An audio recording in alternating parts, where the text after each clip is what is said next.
भारतीय हिंदू कैलेंडर के अनुसार वर्ष भर मनाया जाने वाला एक प्रमुख धार्मिक उत्सव है। इस उत्सव का अर्थ होता है नवरातें। नवरात्रि 9 दिनों तक चलती है, जिसमें देवी दुर्गा के 9 रूपों की पूजा की जाती है।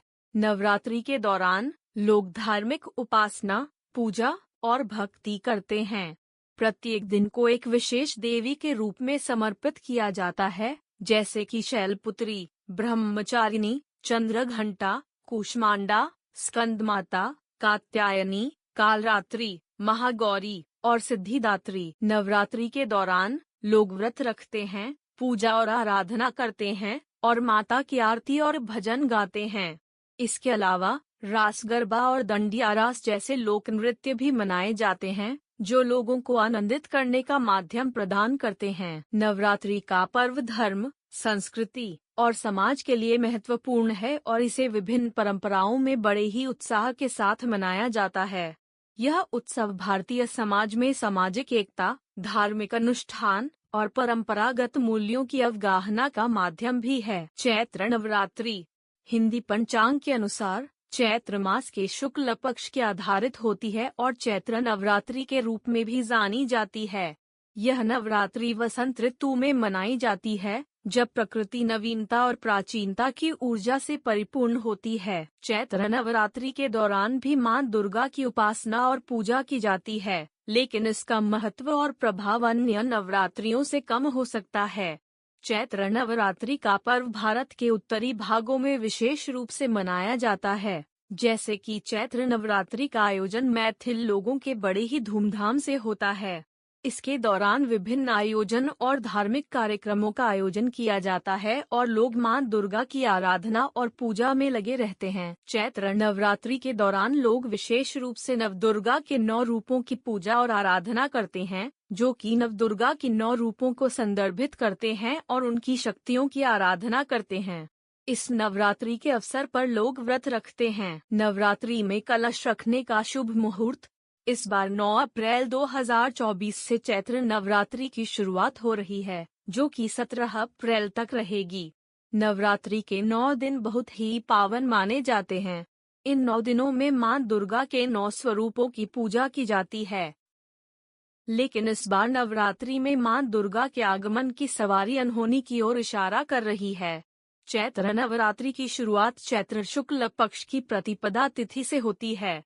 साल 2024 में यह तिथि मंगलवार 9 अप्रैल 2024 को पड़ रही है। इसी दिन घट स्थापना होगी और मां दुर्गा की 9 दिवसीय पूजा शुरू होगी।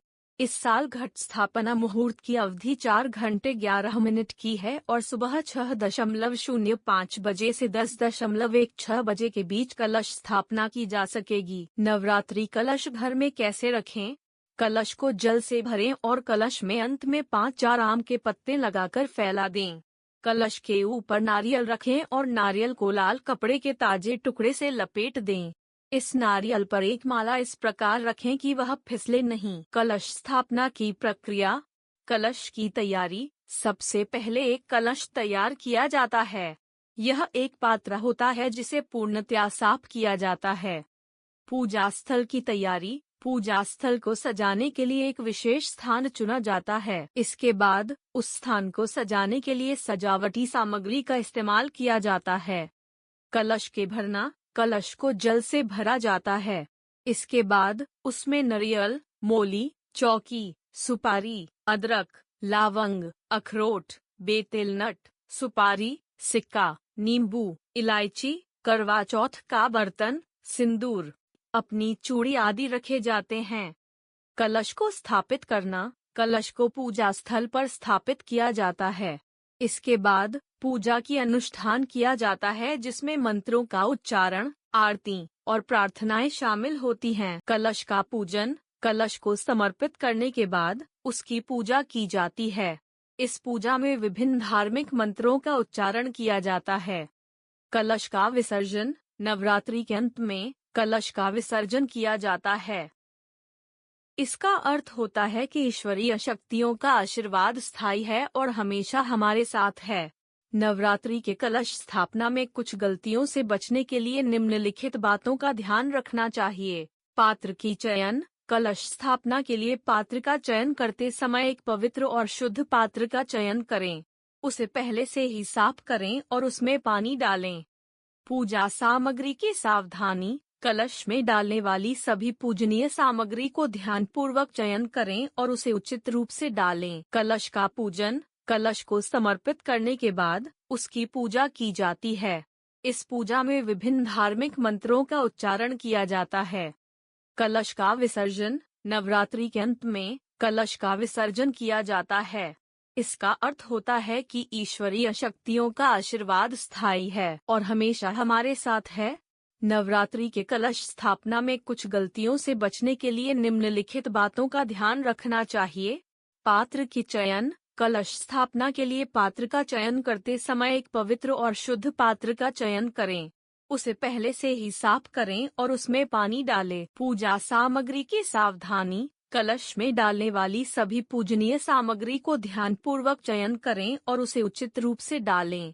यह सुनिश्चित करेगा कि पूजा में कोई गलती न हो। स्थान का चयन। कलश को स्थापित करने के लिए एक उचित और शुद्ध स्थान का चयन करें। यहाँ पर विशेष ध्यान दें कि स्थान साफ और पवित्र हो, जो पूजा के लिए उपयुक्त हो। व्रत और उपासना का पालन। कलश स्थापना के बाद आपको नवरात्रि के दौरान व्रत और उपासना का पालन करना चाहिए। इससे आप माँ दुर्गा की कृपा प्राप्त कर सकते हैं। कलश का विसर्जन। नवरात्रि के अंत में कलश का विसर्जन करने से पहले ध्यानपूर्वक इसे अद्यतन करें और फिर विसर्जित करें। यह सुनिश्चित करेगा कि पूरे उत्सव का अच्छी तरह से निष्पन्न हो। ध्यान दें कि नवरात्रि के दौरान किए जाने वाले कार्यों को श्रद्धा और प्रेम से किया जाना चाहिए।